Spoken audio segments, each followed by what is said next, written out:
So, dear students, welcome again.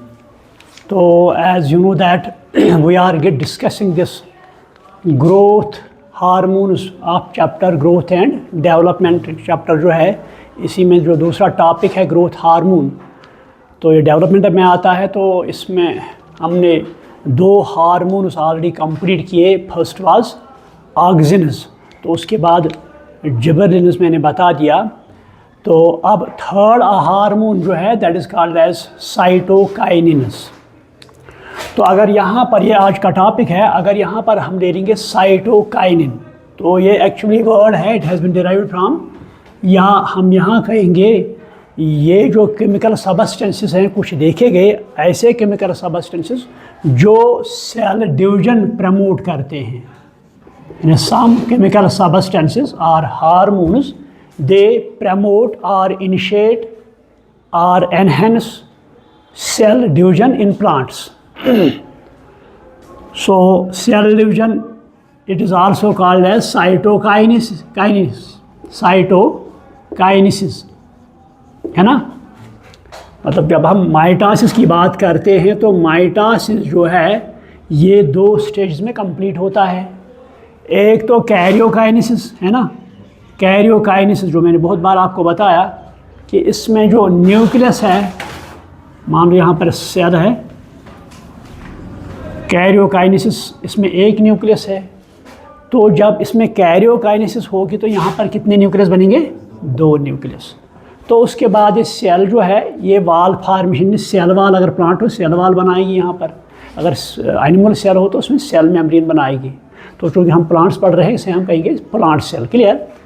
तो जब ये सेल वाल बनाएगा यहाँ पर बीच में, तो ये सेपरेट हो जाएंगे दो सेल्स, तो उसको हम साइटोकाइनेसिस कहते हैं। That is called as cytokinesis. यानी साइटोस मीन्स एक्चुअली सेल। अगर हमें ले लेंगे साइटोस या kytos, it means cell, it means cell. Kinesis means movement और डिवीजन। जब एक सेल को डिवीजन होगा तो it is called as cytokinesis. हम कहते हैं ना cytology, what is cytology? The branch we deal is the study of cell. इसी तरह यहाँ पर हम cyto means cell, kinesis means movement और डिवीजन। तो जब एक सेल को डिवीजन होगा तो इसके लिए कुछ केमिकल सबस्टेंस इसको एनहेंस करते हैं, इनिशिएट करते हैं इस डिवीजन को, या प्रमोट करते हैं सेल डिवीजन को, तो उसको हम साइटोकाइनेसिस यहाँ कहते हैं। तो ये केमिकल सबस्टेंसेस जो हैं ये जो प्रमोट करते हैं cell division, they are called as cytokinesis, clear. यानी आप इस तरह लिखो, cytokinesis are a group of hormones or chemical substances, these are a group of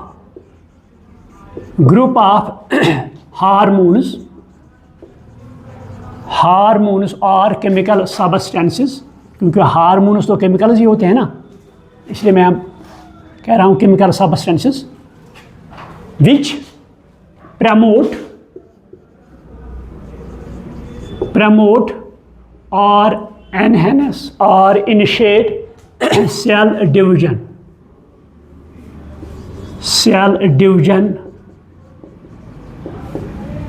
So this group of hormones is called as cytokinins, clear। ये बात समझ में आ गई? यानी एक हार्मोन का ग्रुप है या केमिकल सबस्टेंस जो इन प्लांट्स में सेल डिवीजन को प्रमोट करते हैं, रेगुलेट करते हैं, एनहेंस करते हैं, इनिशिएट करते हैं, तो उनको हम साइटोकाइनेसिस कहते हैं। कभी कभी अगर आप एग्जाम में आ सकता है व्हाट आर साइटोकाइनेसिस, है ना, तो उस वक्त आपको ये लिखना है। तो जहाँ तक डिस्कवरी और हिस्ट्री का ताल्लुक़ है रिगार्डिंग दिस साइटोकाइनिन, जिस तरह हमने ऑक्सिन की डिस्कवरी या हिस्ट्री पढ़ी, जिबरेलिन की भी पढ़ी, तो इसी तरह यहाँ पर भी तो कुछ साइंटिस्ट थे। For example it was Miller and Skoog, it was Miller and Skoog, जो जिन्होंने इसके बारे में हमें जानकारी दी, हालांकि उनका प्रोजेक्ट कुछ और था, लेकिन बाद में उन्होंने वहाँ पर देख लिया कि यहाँ पर कुछ केमिकल सबस्टेंसेस हैं, हार्मोन्स हैं जो प्रोड्यूस होते हैं और सेल डिवीजन को इनिशिएट करते हैं। तो एक फिश है that is called as herring fish, एक फिश है that is called as herring fish. ये तो फिश तमाम जगहों में लगभग पाई जाती है।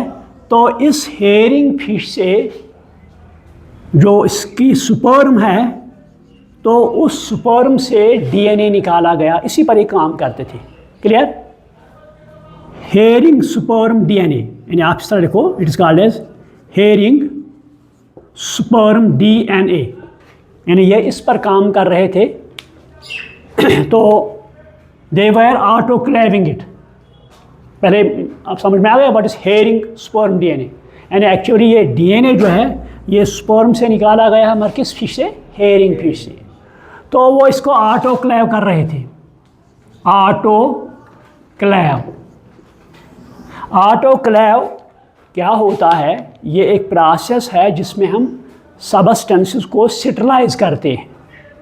मिसाल के तौर पर आपने देखा होगा जब पहले ये डिस्पोजेबल सिरेंज नहीं थे, तो उस वक़्त जो सिरेंज होता था, तो जब ये एक बार इस्तेमाल होता था तो दूसरी बार इसको स्टेराइल करना पड़ता था, पानी उबालना पड़ता था और उसको डालना, इसमें डालते थे, वो स्टेरलाइज होता था, क्योंकि अगर उस पर कोई इन्फेक्टिंग एजेंट हो वो मर जाता था। So this called as sterilisation.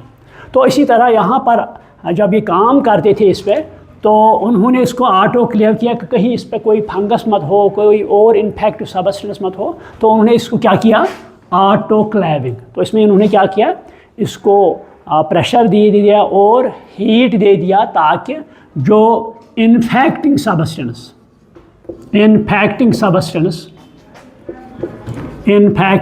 Substance तो उनको किल कर दिया गया। तो इसीलिए इसको हम कहते हैं ऑटोक्लेव हेरिंग स्पर्म डीएनए।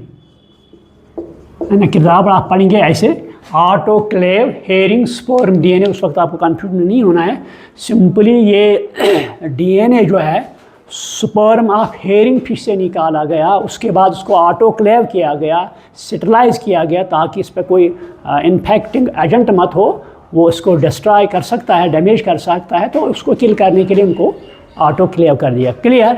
तो इसी में से उन्होंने जब इस पर वो काम करते थे, तो मिलर ने यहाँ से एक केमिकल सबस्टेंस आइसोलेट किया। मिलर ने एक केमिकल सबस्टेंस यहाँ से आइसोलेट किया। So that chemical substance is actually adenine nature. Adenine ये तो बेस पेयर होता है किसमें? डीएनए में। तो 12th में जब आएंगे आप, या आप ज़ूलॉजी में है, आपका बायोमॉलिक्यूल्स टॉपिक है वहाँ पर, तो वहाँ आपने पढ़ना है डीएनए, इसके बाकी कंपोनेंट्स या बेस पेयर्स। इसमें एडेनिन होता है, गानिन होता है, साइटोसिन होता है, थाइमिन होता है, तो इनको बेस पेयर्स हम कहते हैं। तो यहाँ पर भी उन्होंने एक केमिकल सबस्टेंस निकाला यहाँ से, तो actually from that was related this adenine. तो उसको उन्होंने नाम रखा काइनिटिन। यानी दे discover substance from this autoclave herring sperm DNA, so it was called as kinetin. इसको उन्होंने नाम क्या दिया? काइनिटिन। क्लियर? तो ये kinetin it is also known as 6 phosphoryl aminopurine. It is also called as 6 phosphoryl aminopurine, क्योंकि ये purine मतलब आप ये जो डीएनए होता है, क्योंकि आपको कन्फ्यूजन ना होना चाहिए इसमें, डीएनए जो होता है या आरएनए जो होता है, ये इसमें नाइट्रोजनस बेसिस होते हैं। इट कंटेन्स, या आप पहले समझो कहीं को आपके प्यूरिन क्या होता है ना, तो इसमें नाइट्रोजनस बेसिस होते हैं। तो वो दो तरह के होते हैं, one is called as purine second is called as pyrimidine, pyrimidine.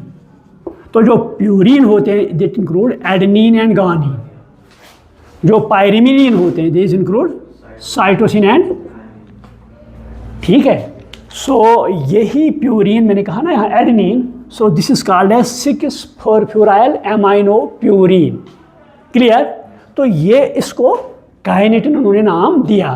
तो बाद में जब इसकी फंक्शन, हालांकि ये प्लांट्स में नहीं था, ये तो नेचर में नहीं था, तो बाद में जब इसकी फंक्शन देखी गई, इट इनिशिएट सेल डिवीजन, ये सेल डिवीजन में रोल प्ले करता है कौन, काइनेटिन, क्लियर। ये यहाँ तक क्लियर हुआ काइनेटिन किस तरह डिस्कवर हुआ। तो उसके बाद फिर यही मिलर, स्कोज और दूसरे साइंटिस्ट थे, तो उन्होंने मेज़, आपने देखा है मेज़ प्लांट, तो मेज़ का फ्रूट भी आपने देखा है। तो मेज़ का एक पार्ट है that is called as corn kernel, corn kernel, ये इसका पार्ट होता है। तो इस corn kernel of maize and coconut milk, coconut milk देखा है, कोकोनट मिल्क वो क्या होता है, कोकोनट मिल्क कौन सा पार्ट होता है इसमें, कभी इसके बारे में आपने, एंडोस्पर्म, ये एंडोस्पर्म होती है, मगर कौन सी, ये न्यूक्लियर एंडोस्पर्म होती है। जब हम खाते हैं वही हम खाते हैं एंडोस्पर्म इसमें, ठीक है। तो इस कोकोनट मिल्क और दिस कॉर्न कर्नल से उन्होंने एक और केमिकल सब्सटेंस आइसोलेट किया मिलर ने, तो they named it as zeatin, they named it as, यानी आप इस तरह लिखो, Miller later on isolated another chemical substance, Miller later on isolated another chemical substance from corn kernel of maize, from later on Miller, अगर कोई लिखने में कोई दिक्कत हो तो please tell me, later on Miller isolated from corn kernel of maize and coconut milk another chemical substance that was named by them as ज़ीटन। तो ये ज़ीटन जो है इसकी फंक्शन जब देखी गई, it was also playing role in cell division, जब इसका रोल देखा गया तो यहाँ पर उन्हें देख लिया कि ये भी सेल डिवीजन में रोल प्ले करता है। तो इसी तरह बाकी भी केमिकल सब्सटेंस आइसोलेट कर दिए गए प्लांट से या डिस्कवर कर दिए गए, तो जब उनकी फंक्शन देखी गई तो that was same as these two chemical substances, तो उनको एक ग्रुप में रखा गया। So all these groups come under this growth hormone that is called as cytokinin. आपने देखा होगा जब हम फ्लावर, जब फार्मेशन होती है तो उसके बाद आपने देखा होगा वो पोषक दवा जो हम करते हैं एप्पल गार्डन में फ्लावर्स को, उसमें ज़्यादातर ये साइटोकाइनिन होता है, देखा है। ये हम पढ़ेंगे बाद में क्यों ये करते हैं वो, तो वो बाद में पढ़ेंगे। तो दिस इज डिस्कवरी। तो all these growth hormones or chemical substance have been put in the single group that is called as cytokinin. Clear यहाँ तक क्लियर हुआ कि बहुत फिर से बताऊँ, क्लियर हुआ? तो अब हमने देखना है एक्चुअली इसकी फिजियोलॉजी क्या है, जो आपके सिलेबस में है, ये तो पता होनी चाहिए कि डिस्कवरी कैसे होती है। तो नाउ देयर इज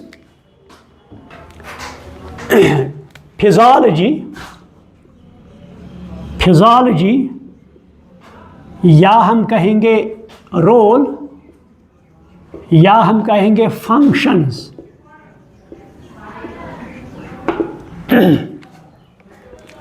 हम रोल कहेंगे, फिजियोलॉजी कहेंगे या functions of cytokinins.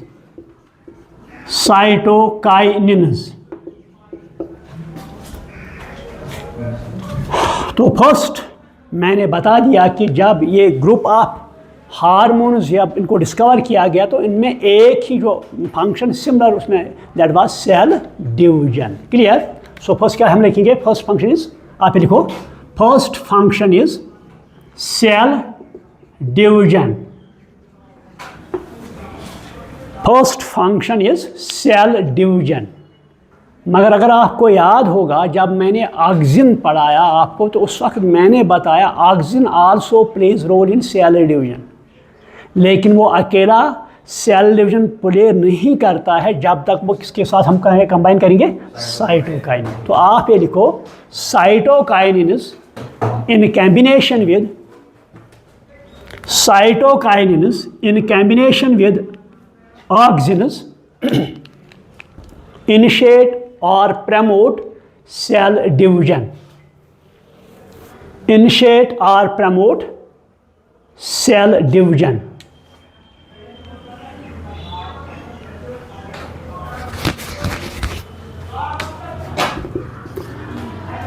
But alone cannot, alone any one of them, but alone any one of them cannot promote cell division और शो सेल डिवीजन। एक अगर ले लेंगे तो खाली एक सेल डिवीजन नहीं कर सकता है।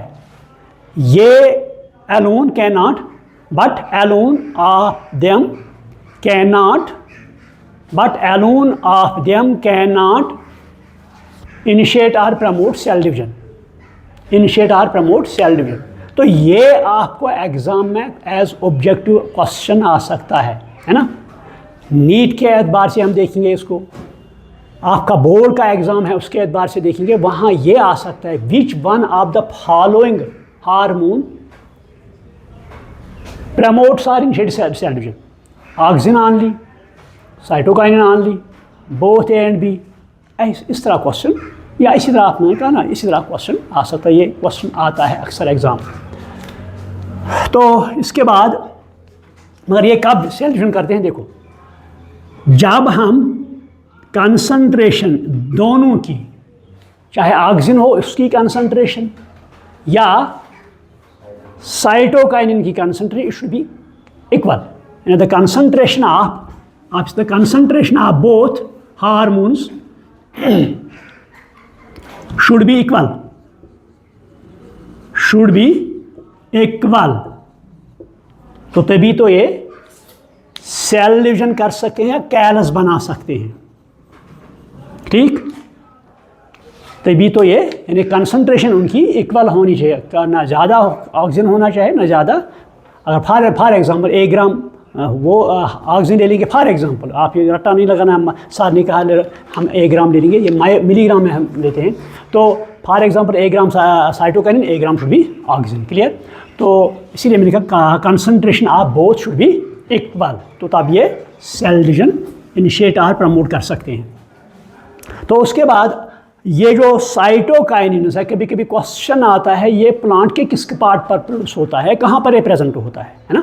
कभी कभी क्वेश्चन आ सकता है प्लांट का कौन सा पार्ट है जहाँ पर ये साइटोकाइनिन ज़्यादा मकदार में पाया जाता है। आप देखो the cytokinins are found on those parts of a plant where cytokinin is found on those parts of a plant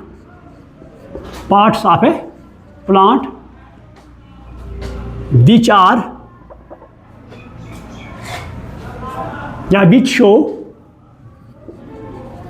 which show cell division,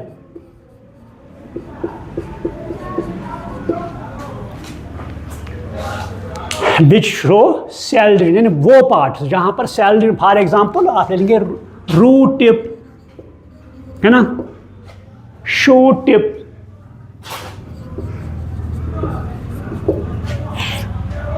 young fruits,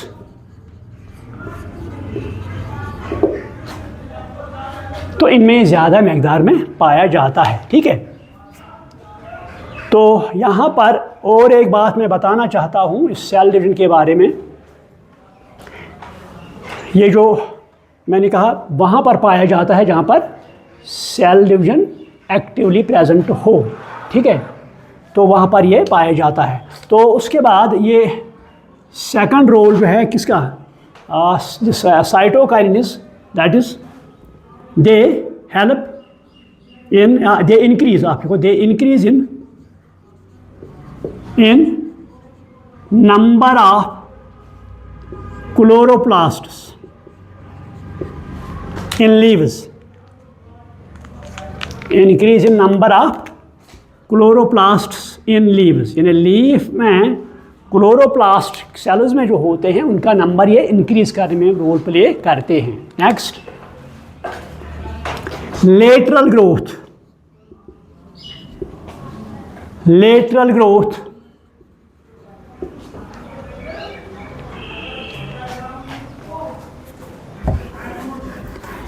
next हम देखते हैं जो ये ऑक्सिन है, इट हेल्प्स टू फॉर्म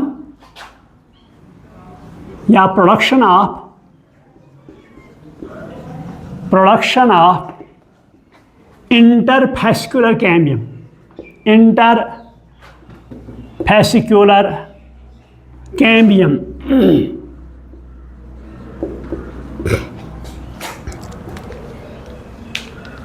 यानी जो interfascicular cambium होता है, अगर आपको याद होगा जब मैंने एनाटमी पढ़ाई तो उस वक्त मैंने वहाँ पर जब ट्रांसफर सेक्शन ऑफ स्टेम का लिया या रूट का लिया तो वहाँ मैंने कहा यहाँ पर वेस्कुलर बंडल्स होते हैं, है ना, वेस्कुलर बंडल। तो इन वेस्कुलर बंडल में बाहर की तरफ फ्लोएम होता है, अंदर की तरफ जाइलम होता है। क्लियर? तो इस वेस्कुलर बंडल को हम फेसिकल कहते हैं। The vascular bundle is called as fascicle. जो वेस्कुलर बंडल है इसे हम क्या कहते हैं? फेसिकल। क्लियर? तो इस वेस्कुलर बंडल जो डाइकाट में होता है, यहाँ पर एक वेस्कुलर बंडल बनाऊँ मैं, जो डाइकाट में होता है, मान लो अंदर से जाइलम होता है, बाहर से फ्लोएम होता है, तो बीच में यहाँ पर कैम्बियम होता है, बीच में। तो इस कैम्बियम को हम इंट्राफेसिकुलर कैम्बियम कहते हैं। उस वक्त मैंने बताया and the cambium within the vascular bundle, आप इस तरह भी लिख सकते हैं, the cambium within the vascular bundle is called as intrafascicular. Intrafascicular, मैंने कहा वेस्कुलर बंडल को हम फेसिकल भी कहते हैं। मेरी तरफ देखो पहले, vascular bundle is also called as fascicle. इसको हम क्या नाम देते हैं? फेसिकल। तो इस फेसिकल में अगर कैम्बियम हो तो इसे हम इंट्राफेसिकुलर कैम्बियम कहते हैं। The cambium within the vascular bundle that is called as intrafascicular cambium. Clear? तो दूसरा कैम्बियम जो होता है वो इनके दरमियान होता है।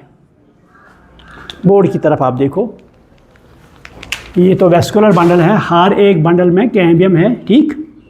तो इसे हम इंट्राफेसिकुलर कैम्बियम कहते हैं। फेसिकुलर क्यों? क्योंकि वेस्कुलर बंडल को फेसिकल भी कहते हैं। तो ये रहा बिटवीन द बंडल्स, है ना। एक तो with in the bundle, board की तरफ आप पहले देखो, ये कैम्बियम है विद इन द बंडल, ये कैम्बियम है बिटवीन द बंडल्स। क्लियर? आपको समझ में आता है कि नहीं आता है? ये कैम्बियम है within the vascular bundle, ये कैम्बियम है बिटवीन द वेस्कुलर बंडल। तो जो within the vascular bundle that is called as intrafascicular, जो between the bundle that is called as interfascicular cambium. ये आप लिखो, that is called as interfascicular cambium.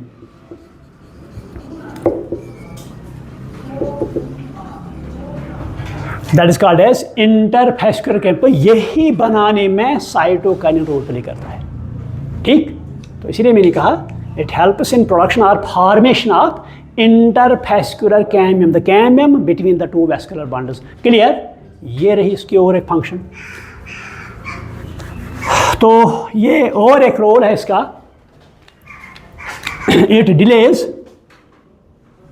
Next role it delays, ये delays senescence.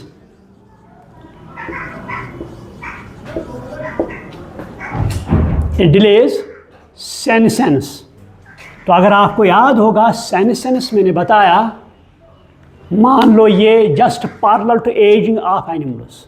जब animal पहले छोटा होता है, फिर जवान होता है, फिर बूढ़ा बन जाता है, that is called as ageing.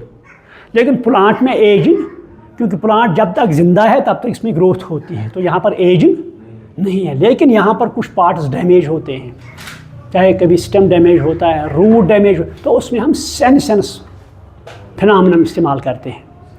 Ageing के बदले यहाँ पर सेनेसेंस। तो जब प्लांट में सेनेसेंस शुरू हुई तो उसमें डेथ होती है। क्लियर? तो फ्रूट में भी सेनेसेंस हो सकती है, लीफ में भी सेनेसेंस हो सकती है। मान लो हमें फ्रूट वहाँ पर पड़ा है एप्पल में, तो अगर ये अर्ली इसमें सेनेसेंस हुई तो फ्रूट गिर जाएगा, हमें क्या होगा, नुकसान होगा, है ना, क्रॉप का।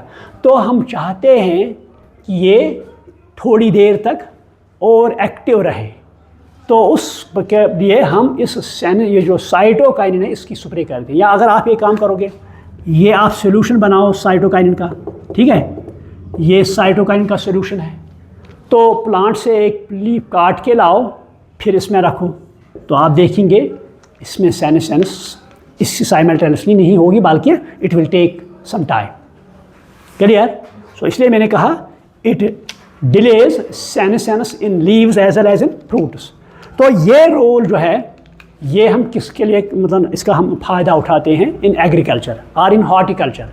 मेरी तरफ देखो पहले, ये रोल साइटोकाइनिन का, ये हम इसका इस्तेमाल या इसका फ़ायदा हम एग्रीकल्चर या हॉर्टिकल्चर में कहते हैं। तो मान लो हमारे पास फ्रूट है, ठीक, हो सकता है अब इसकी सेनेसेंस शुरू होगी तो ये डैमेज होगा, लेकिन बाहर जो है मार्केटिंग कम है, प्राइस कम है, तो हम चाहते हैं कि माल थोड़ी देर तक रुके, जब प्राइस लेवल इंक्रीज़ हो जाए तो हम इसको बाद में बेचेंगे। तो उसके लिए हम क्या करते हैं, we use cytokine to increase their shelf life. यहाँ आप इस तरह लिखो, to increase shelf life of fruits या vegetables, to increase shelf life of fruits as well as vegetables, cytokinin are used to increase shelf life of fruits and vegetables. We use cytokinins. This effect is also called as Richmond-Lang effect. ये आपको ये entrance में भी आता है, कभी कभी objective भी आता है। Richmond MOND, Lang LANG effect, यानी डिले ऑफ सेनेसेंस जो है, जिससे हम फ्रूट जो है इनकी शेल्फ लाइफ जो है वो इंक्रीज करते हैं with the help of this cytokinin. तो इसको क्या कहते हैं, रिचमोंड लैंग इफेक्ट। आप ये लिखो, डिले ऑफ सेनेसेंस और increasing shelf life of fruits vegetables is called as Richmond Lang effect. यानी आप शॉर्ट में लिखो, this effect is also called as Richmond Lang effect. Richmond Lang, कभी कभी एग्जाम में आ सकता है क्वेश्चन, वो बोर्ड के एग्जाम में, एक्सप्लेन रिचमोंड लैंग इफेक्ट। वहाँ तो डिले ऑफ सेनेसेंस नहीं आया, वहाँ तो increase of this shelf life ये भी नहीं आया, वहाँ सीधे क्या आया, सेनेसेंस भी नहीं आया, रिचमोंड लैंग इफेक्ट। ये कुछ नहीं है, ये हम इस्तेमाल करते हैं सेनेसेंस को डिले करने के लिए या फ्रूट्स और वेजिटेबल की शेल्फ लाइफ इंक्रीज करने के लिए। क्लियर? तो ये हम हॉर्टिकल्चर में भी इस्तेमाल करते हैं to in order to get more and more profit from our fruit. Clear? तो उसके बाद और एक रोल है इनका cytokinin, it is used for flower formation.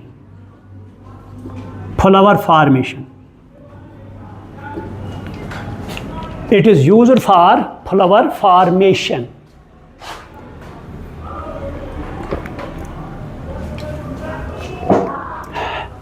तो अगर बर्ड लेवल पर ऑक्सीजन की स्प्रे करेंगे हम, तो ये फ्लावर फॉर्मेशन जल्दी इनिशिएट करें। Clear? So it helps in flower formation. Next important role इसका है, अगर आपको याद होगा जब मैंने ऑक्सीजन का रोल पढ़ाया एपिकल बर्ड डोमिनेंस, याद है या भूल गए? Apical bud dominance by oxygen, है ना, यही पढ़ा ना हम, apical bud dominance by oxygen है। ऑक्सीजन का इस्तेमाल हम करते हैं जो एपिकल बर्ड्स होते हैं। मैंने आपको कहा पोटैटो हम लेते हैं या कोई प्लांट लेते हैं, इसमें बर्ड्स जो होते हैं they are of two types, one is called as lateral bud, other is called as apical bud. अगर हम यहाँ पर ऑक्सीजन की कंसंट्रेशन को इंक्रीज करेंगे तो ये लेटरल बर्ड सप्रेस हो जाएंगे, तो इनका ग्रोथ रिटार्ड होगा, स्टॉप होगा। क्लियर? तो ग्रोथ किनका होगा? Apical buds. आपको समझ में आता है? With the help of oxygen we can suppress the growth of lateral buds, but we can promote the growth of so this is called as apical bud dominance or in apical dominance. तो ये cytokinin इसको counter attack करता है। कौन? सो जो cytokinin है it counter attacks और it shows, आप इस तरह लिखो, the cytokinins show counter action, the cytokinin show counter action of apical dominance, apical dominance by auxin.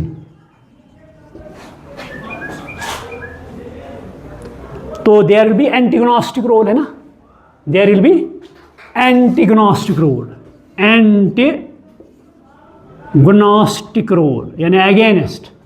तो फिर क्या करेगा ये साइटोकाइनिन? मान लो ये प्लांट है, पोटैटो है, इसमें यहाँ पर लेटरल बड है, यहाँ पर एपिकल बड है। This is lateral bud L B, this is apical bud A B. लिखा ये बोर्ड की तरफ, आप देखो। अब मैं आराम से पढ़ाता हूँ, है ना, कि कहीं मैं तेज़ तो नहीं चलता हूँ। यहाँ पर एपिकल बड है, यहाँ पर लेटरल बड है। ऑक्सीजन इस्तेमाल करेंगे, इनका ग्रोथ होगा, इनका नहीं होगा। साइटोकाइनिन का इस्तेमाल करेंगे, इनका ग्रोथ होगा, इनका ग्रोथ नहीं होगा। समझ में आया? जो लेटरल बड्स है उनका ग्रोथ करने के लिए हम क्या इस्तेमाल करेंगे? साइटोकाइनिन। तो इसको कहते हैं counter action of apical dominance या एंटीगोनास्टिक रोल टुवर्ड्स दिस ऑक्सीजनस। सो आप लिखो the cytokinin results the growth of lateral buds, results the growth of lateral buds but decreases या retards लिख दो, retards the growth of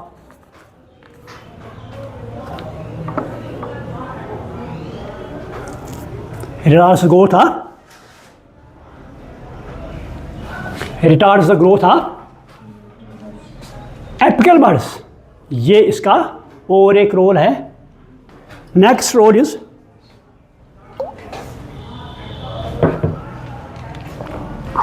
next role आप लिखो breaking of dormancy या bud dormancy, breaking of bud dormancy और seed dormancy. तो मैंने कहा आपको, जब मैंने सीड के बारे में बताया आपको कि जब सीड बनता है तो सीड फिर कुछ वक्फा लेता है, रेस्ट लेता है, वो साइमल्टेनियसली जर्मिनेट नहीं होता है। तो उस पीरियड को हम डॉर्मेंसी कहते हैं। लेकिन मैन तो ये चाहता है कि मुझे जल्द से जल्द क्रॉप चाहिए, मुझे जल्द से जल्द फ़ायदा चाहिए। तो उस वक्त हम क्या करते हैं, ये बड या ये सीड, इसको हम साइटोकाइनिन का ट्रीटमेंट देते हैं। तो ये बेचारा जाग जाता है, इसको उठना ही पड़ता है ना। कोई सोया हुआ है, वो कहता है जाओ भाई मैं 6 घंटे की नींद करता हूँ, मगर दूसरा आदमी से आता है नहीं भाई मुझे काम है, आपको उठना ही उठना है, तो ये उसे जगाता है। तो डॉर्मेंसी से जगता है, उठता है, तो है ना। तो same is the case here. तो ये बेचारा जो एम्ब्रियो है, सीड है, हम कहेंगे डीप स्लीप में होता है। तो जब यूँ ही हम इसको क्या साइटोकाइनिन का ट्रीटमेंट देते हैं, ये उठता है और ये जर्मिनेशन स्टार्ट करता है। So that is called as breaking of dormancy. आप लिखो the use of cytokinin results breaking of dormancy.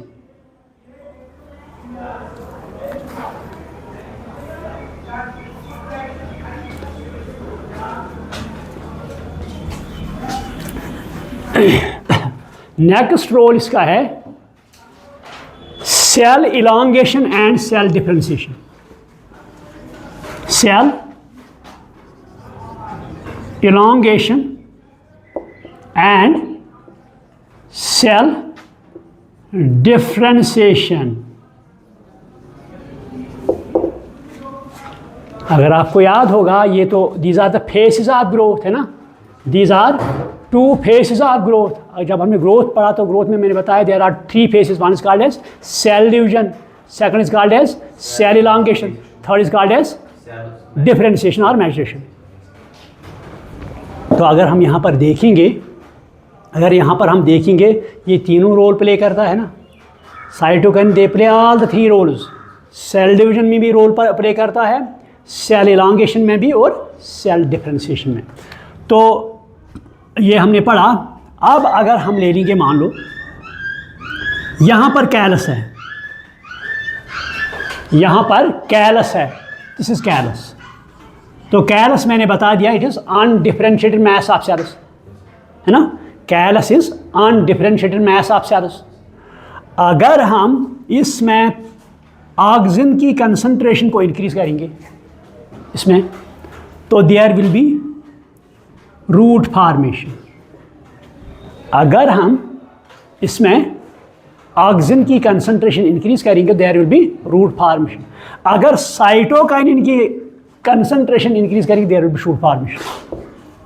आपको या समझ में आता है? हम मान लो हमारे पास सीड्स नहीं है, फिर भी हम लीफ से प्लांट बनाना चाहते हैं, स्टेम से प्लांट बनाना चाहते हैं, तो we follow tissue culture method.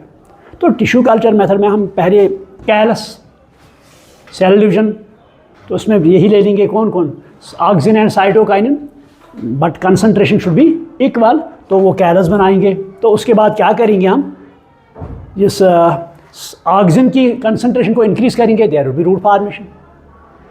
उसके बाद साइटोकाइनिन की कंसंट्रेशन इंक्रीज करेंगे, there will be shoot formation. हमारा तो प्लांटर बन गया। तो उसको प्लांटर बनने के बाद हम इसको ज़मीन में लगाएंगे फॉर फर्दर कल्टीवेशन। तो ये अगर हम कैलस ले लेंगे, कभी कभी क्वेश्चन आ सकता है, अगर हम कैलस ले लेंगे फिर हम इसमें equal concentration of cytokinin and oxygen ले लेंगे, तो यहाँ पर ये कोई इफेक्ट नहीं दिखाएगा। मैंने कहा ना, इट इनिशिएट सेल डिवीजन। हमने यहाँ तो इसकी कंसंट्रेशन इंक्रीज करनी है, उसकी कंसंट्रेशन इंक्रीज करनी, तो भी तो यहाँ रूट फॉर्मेशन और शूट फॉर्मेशन होगी यहाँ पर, ठीक है। तो साथ ही साथ कभी कभी ये फ्रूट डेवलपमेंट भी रोल प्ले करता है। तो these are the functions of cytokinins, और I can say role of cytokinins. तो जब मैंने ये पढ़ाया जिबरलिन्स, तो वहाँ मैं भूल गया, जिबरलिन आल्सो डिलेज सेनेसेंस, शायद मैंने आप वहाँ लिखाया नहीं, ये आप पॉइंट ऐड करना जिबरलिन में, जिबरलिन आल्सो डिलेज सेनेसेंस।